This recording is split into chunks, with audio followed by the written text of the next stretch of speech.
How to interpret our emotions. It's a fascinating topic, actually. Hi there, I'm Julie Turner, julieturner.ca, and in today's video, we are going to talk about your emotions.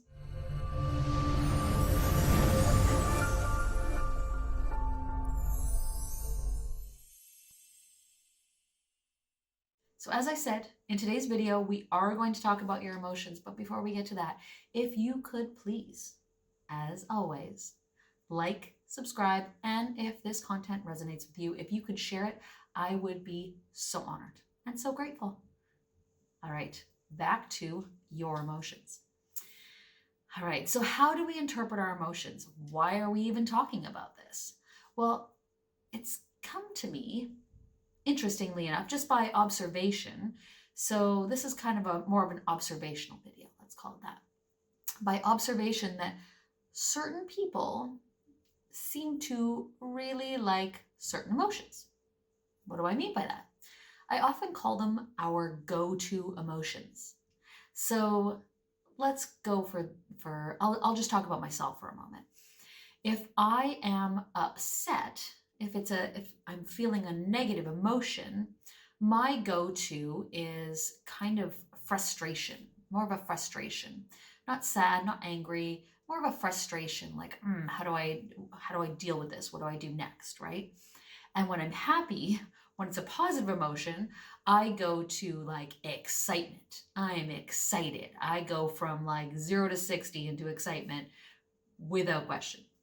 All right, so what does this have to do with you guys? Well, I want you to think about your go-to emotions. And the fact is that we tend to allow our go-to emotions to run away with us, whether they're applicable in the situation or not. So you're having a discussion with somebody and your intuition, your intuition is triggered. You're like, I didn't like that. That was a bad. I'm getting a negative, right? Because remember, always remember, your intuition just tells you yes or no. It does not tell you anything else. It doesn't have a language. The language is of your mind. Thoughts are the language of your mind. Feelings are the language of your body. So you're having a discussion with somebody and they say something that upsets you, that pushes you back a little bit. And all of a sudden, you're angry. But is anger really the emotion that you need to have at that point? Often it's not. But if anger is your go-to negative emotion, picture those people with, they say, anger issues. And the fact is that they just lost the ability to interpret their own emotions. So when something pushes on them, they go straight to anger. Gotta tell you guys, we have a ton of different emotions available to us at all times. So try to allow yourself to interpret your emotions, truly interpret your emotions. I know this is hard when you're right in the middle of something, but it gets easier and easier and easier. So, example, let's go back. Something's triggering you and you go, huh. And instead of going to anger, go, why is that triggering me? I often say, when you are curious about what's going on around you, you're in thriving mode. For those of you who recognize yourself, you're like, yeah, I probably fly off the handle a little bit too easily. Please, julieturner.ca, I would love to just have a conversation with you.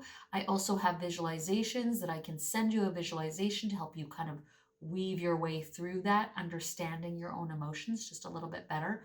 Please feel free to reach out. I'm happy to support you, whatever that looks like. All right, so we talked about negative emotions. Now let's go to positive emotions. Say that you met somebody and you get a really positive emotion and you're like, yes, I'm so excited about this person. This is amazing. This is exactly all I've ever wanted, so to speak. But maybe you're just happy. Maybe you just are excited about people or interested, and I'm having a hard time articulating this. Hopefully you guys are sticking with me. Sometimes I do have a hard time articulating, believe it or not. I have so many words, and yet I don't always know how to use them. My point is, because I'm a relationship and communication specialist, kind of hiding that part right now apparently, understand that every yes in a relationship is not yes to necessarily going into a romantic relationship. Sometimes it's yes because there's something interesting for us to learn in this situationship. Situationship. That was kind of an accident. Freudian slip. I have no problem with situationships. You know, if that's where you're at.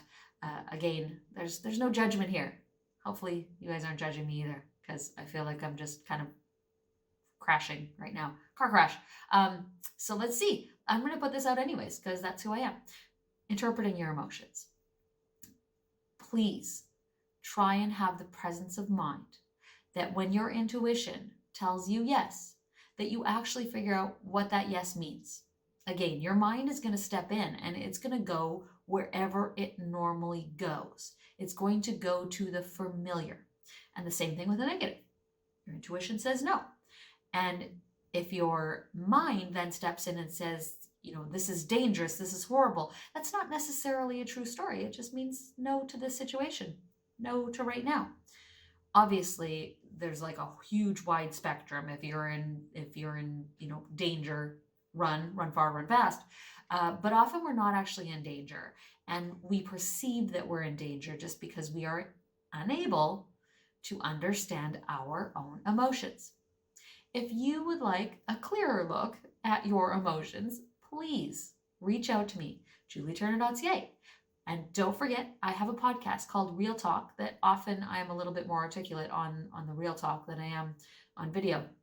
Possibly because my good friend Brad, who also is my audio guy, may or may not edit some of the things that I stumble on when it comes to audio.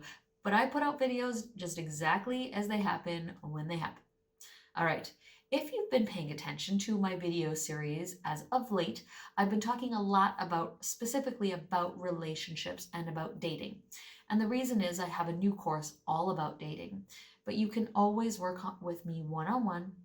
The dating course is a group course, but you can always work with me one-on-one when it comes to your relationship. I work with couples as well. I really enjoy working with couples. Don't forget that not all relationships are romantic relationships. Sometimes you're challenged in your family. Sometimes it's parent-child. Sometimes it's coworkers. Relationships all kind of have the same base of understanding and of the way that you need to learn how to listen to understand before you speak to be understood. All right. Hopefully that was clear as mud today.